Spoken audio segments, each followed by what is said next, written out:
નમસ્કાર મિત્રો, સરળ સંસ્કૃતમાં તમારું સ્વાગત છે. હું છું દશરથ પટેલ. આજે આપણે સ્મ પ્રયોગ વિશે અભ્યાસ કરીશું. સ્મ પ્રયોગનો અભ્યાસ કરવા માટે મિત્રો આપણે વર્તમાનકાળ અને યસ્તભૂતકાળ બંને પ્રત્યયો યાદ રાખીશું, જે આપણે આગળ શીખી ગયા છીએ. સ્મ પ્રયોગ કરતી વખતે એક વસ્તુ ધ્યાન રાખીશું કે યસ્તભૂતકાળના રૂપને બદલે આપણે વર્તમાનકાળનું રૂપ મૂકીએ છીએ, પછી સ્મ મૂકીએ છીએ. આ રીતે સ્મ પ્રયોગ થાય છે. તો અહીંયા એક ઉદાહરણ જોઈએ મિત્રો. અહીંયા વર્તમાનકાળ અને યસ્તભૂતકાળના પ્રત્યયો આપેલા છે અને હવે એક ઉદાહરણ જોઈએ.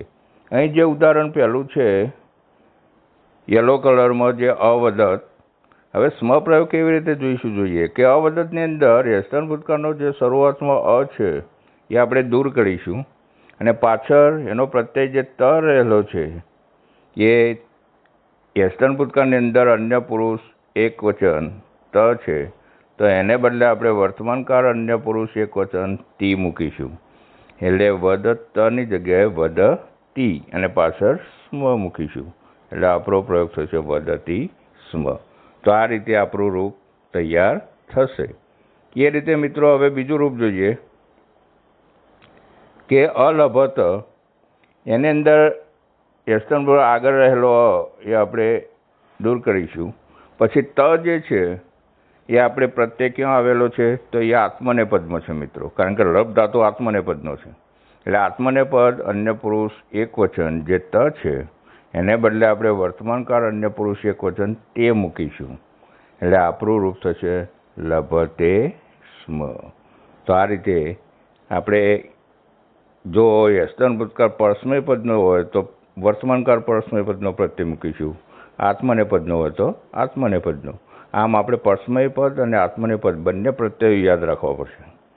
હવે પછી ત્રીજું ઉદાહરણ જોઈએ મિત્રો, આગચ્છત. હવે એમાં જોઈએ અ. પહેલાં બે ઉદાહરણ જોયા, આગળ અ હતો, અહીંયા અ નથી. એટલે આપણે અહીંયા એક ધ્યાન રાખીશું કે અ જ્યારે ના હોય ત્યારે આગળ ઉપસર્ગ લાગેલો હોય છે. તો ઉપસર્ગને છૂટો પાડી આપણે લખીશું આગચ્છત. એમાં આ વત્તા અગચ્છત આવું રહેલું છે. હવે અગચ્છતની અંદર આપણે પહેલાં બનાવીશું. અગચ્છતમાં આગળનો અ દૂર કરીશું અને પાછળ ત હોવાથી તી મૂકીશું. એટલે આપણું રૂપ બનશે ગચ્છતી. અને ઉપસર્ગ જે આગળ આ હતો એ એમને મૂકી દઈશું આગળ, તો આપણું રૂપ બની જશે આગચ્છતી સ્મ. ઓકે. એ જ રીતે હવે ચોથું ઉદાહરણ જોઈએ મિત્રો કે પ્રત્યવદત. હવે પ્રત્યવદતની અંદર પણ આપણે જોઈએ આગળ અ રહેલો નથી, એટલે ઉપસર્ગ આપણે જુદો કરીશું કે પ્રતિ વત્તા અવદત. હવે અવદત આપણે પહેલા ઉદાહરણમાં જોઈ ગયા કે અવદત એનું રૂપ બનશે વદતી અને આ પ્રતિ જે ઉપસર્ગ હતો એ આપણે આગળ મૂકીશું. આમ આપણું રૂપ બનશે પ્રતિવદતી સ્મ. તો આ રીતે મિત્રો આપણે સ્મનો પ્રયોગ, કોઈ પણ રૂપ આપેલું હોય તો સ્મનો પ્રયોગ આ રીતે કરીશું. બીજા ઉદાહરણ જોઈએ મિત્રો.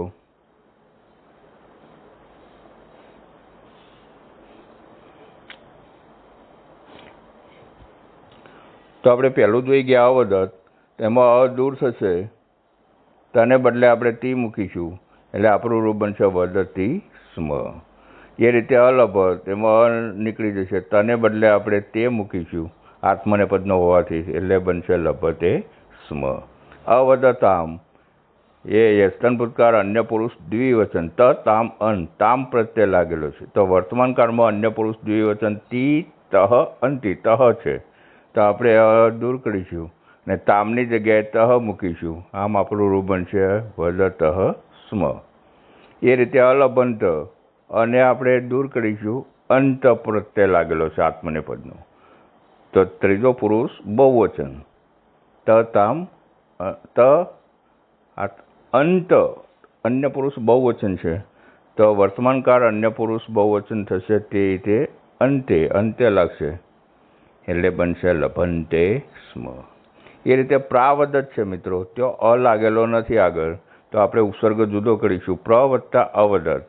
હવે અવદત જે છે એનું આપણે બનાવીશું તો બનશે વદતી. જોઈ ગયા આપણે આગળ પહેલા ઉદાહરણમાં.